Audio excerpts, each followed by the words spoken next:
En ce temps-là, quand Jésus apprit l'arrestation de Jean le Baptiste, il se retira en Galilée.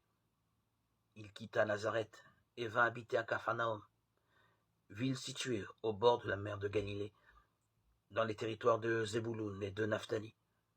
C'est pour que soit accomplie la parole prononcée par le prophète Isaïe, pays de Zébouloun et pays de Naphtali, route de la mer et pays au-delà du Jourdain, Galilée des nations, le peuple qui habitait dans les ténèbres a vu une grande lumière. Sur ceux qui habitaient dans le pays et l'ombre de la mort, une lumière s'est levée.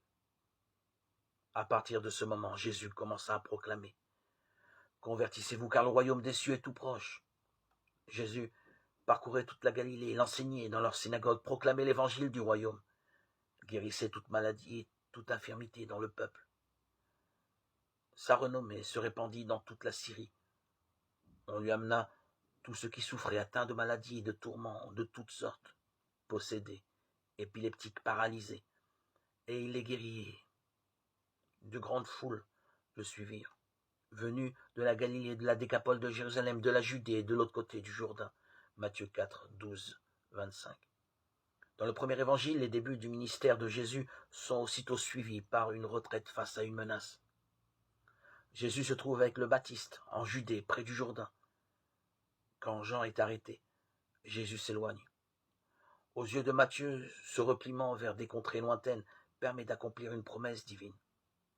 La bonne nouvelle du salut est maintenant offerte à ceux qui sont apparemment loin de Dieu.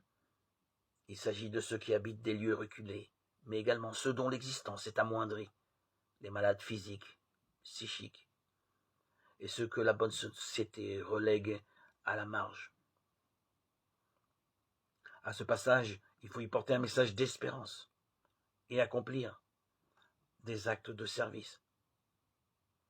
Bien plus, c'est là où nous retrouverons Dieu, parce qu'en son Fils, il a épousé la condition humaine jusqu'en ses bas-fonds. Il est compréhensible que le passage se termine en évoquant l'universalité de l'appel de Dieu par son Christ.